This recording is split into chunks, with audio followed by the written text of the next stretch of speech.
Too many players play search and destroy thinking that the same strategies that work in other game modes translate to S&D, and they willfully ignore the advice given to them by their teammates during a match, hurting not only themselves, but also their team. So let's dive right in. Search and Destroy is a game mode that pits two teams of up to 5 players against each other. The attacking team is known as terrorists and the defending team is known as counter-terrorists. The first team to reach 10 points wins. Easy, right? The objective of the terrorist is to hand deliver a bomb to one of 2 sites, arm it, plant it, and then watch that puppy blow. The objective of the counter-terrorist is to stop that from happening. Alternatively, a team can win a round if they eliminate all opposing players. However, if the terrorists do manage to plant the bomb, the counter-terrorist must defuse it to win, regardless of whether or not any terrorists remain.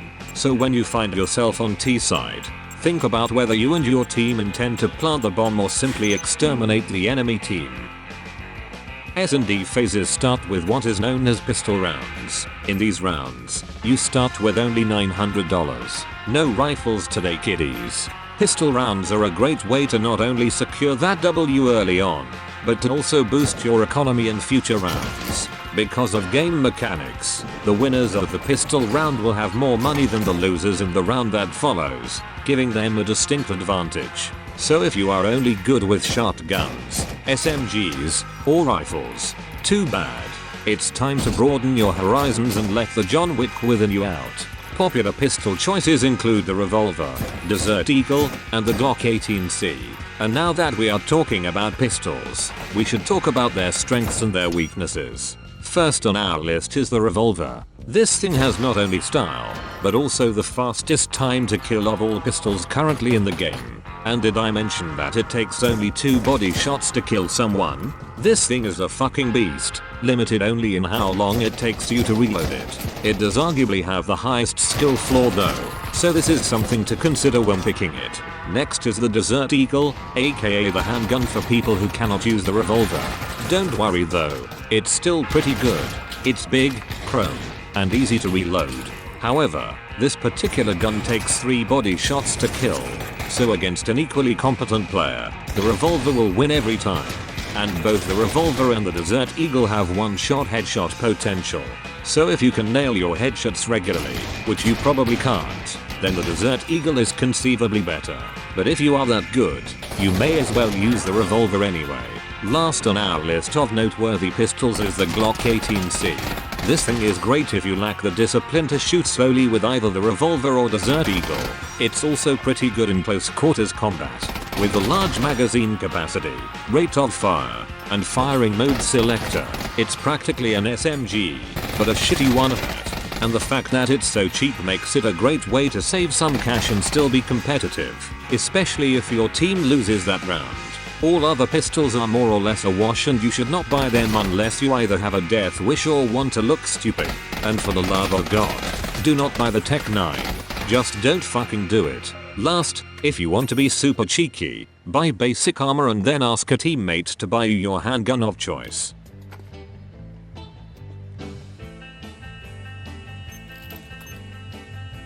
Great, now that you are a pistol pro, we can talk about the rest of your loadout. This becomes particularly important as the match progresses beyond the pistol rounds. As that cash starts rolling in, it's time to get some new threads and upgrade your getup.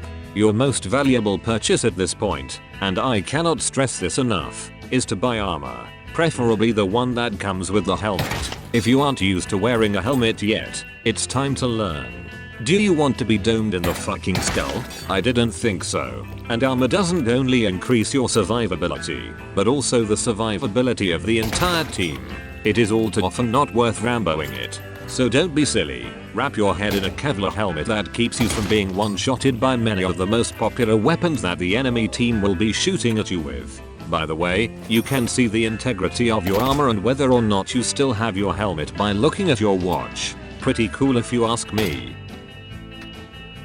So at this point, the match is well underway, and as long as you aren't totally messing up, you probably have enough money to buy yourself a shiny new primary weapon. If you want to be meta, you'll buy either an M4 or AK-47. Buy the M4 if you want slightly more manageable recoil, and a plethora of attachment options. In order of as you can afford it, I recommend buying an angled grip, red dot, and then silencer, or just forego the silencer so everyone knows how cool you are. If the M4 isn't your style, then consider the AK. It's got wood on it, and you should have wood on you when using it because you are a champ. It's slightly more unwieldy than its American counterpart, but it does also have one-shot headshot potential and makes for a pretty good DMR. There are no attachment options for the AK other than the silencer though, but you didn't need them anyway, right? There are other weapons to choose from too, notably the AK-12, MP5, G3 SG1 or auto sniper, or my personal favorite, the horse fucker.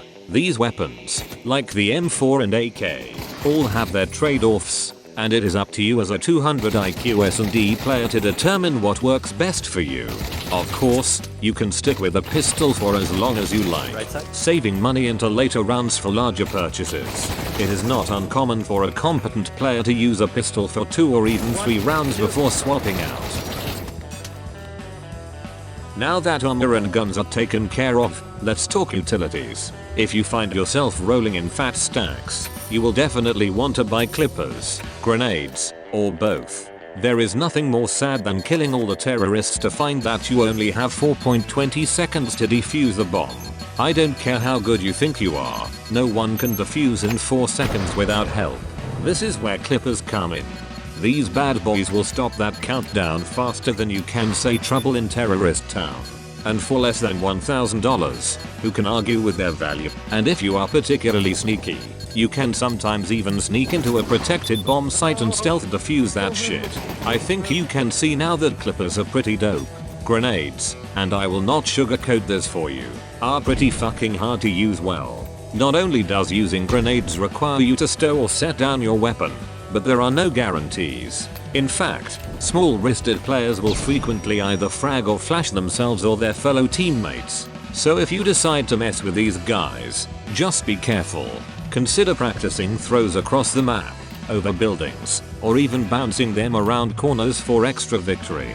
Frag grenades and flash grenades are great for closer encounters, and smoke grenades are great, especially for terrorists, in obscuring which direction you are attacking.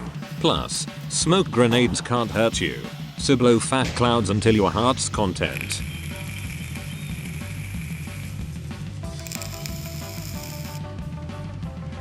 Now you know the basics of how you should construct your loadouts during a match, so let's get into strategy.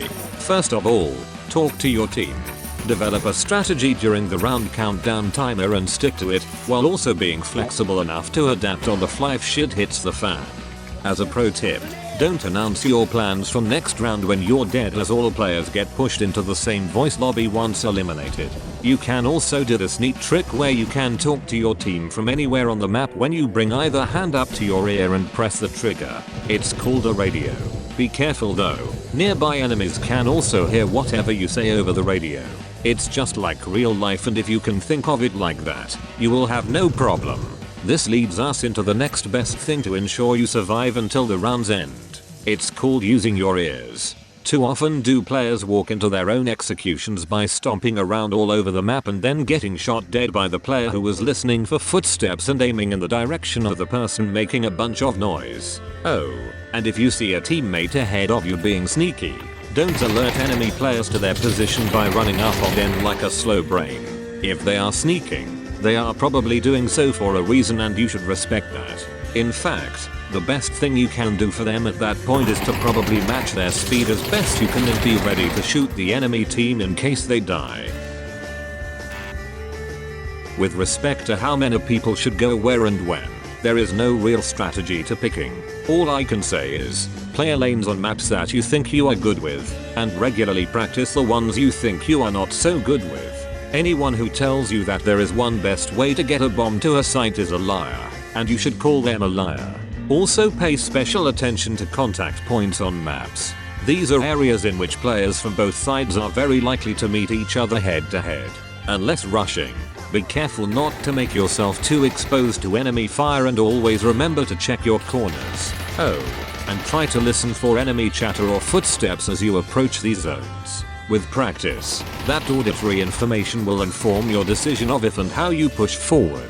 You would be surprised at the strategies that can sometimes work, like rushing all 5 of your team through the door at a site on cache like a bunch of goblins. You'll be even more surprised to learn that strategies like this can work more than once, on consecutive rounds even.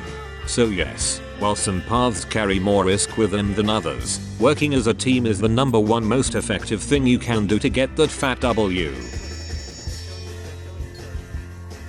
If you find yourself alive at the end of a round, do your best to grab as much gear as you can so you can carry that gear into the next round and share with your team. You can carry 3 rifle-sized weapons, 1 on your back and 2 in your hands, as well as 2 pistol-sized weapons, 1 on each hip.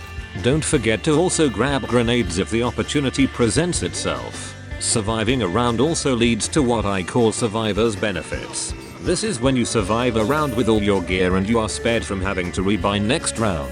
And if you are feeling particularly generous, spread the wealth around and buy for your team. And if you died in a round, don't be afraid to ask for a buy if you need it, but don't cry if no one can or will buy for you. Remember, the better equipped your team is, the better your chances of winning. Money that isn't spent is money wasted, so try to walk the line between saving efficiently and helping your team out. Other things to consider include vote kicking teammates who are team killing or otherwise intentionally harming the team. You can do so by bringing up the menu, selecting vote, and then selecting the offending player. For terrorists, remember that the bomb carrier should put the bomb on their back so they are less conspicuous to the counter-terrorists. There is no reason to provide the enemy team with information that could possibly assist them. Last are a couple of notes for counter-terrorists. Remember to always attack while you are on defense unless you are holding gear for the next round. Also, if you find yourself walking into a 1v5, you don't have to attempt to defuse. Just simply hold an angle which you think the terrorists will flee towards when the bomb timer starts getting to the last few seconds. It's like shooting fish in a barrel and it also forces them to rebuy their gear next round.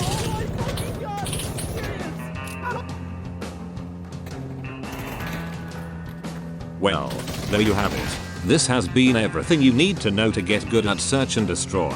Now get out there and break some hearts. And remember, search and destroy takes a lot of practice. Just because it's hard doesn't mean you should stop trying. Go out and have a good time. This has been a message from yours truly, the Rare Mayor.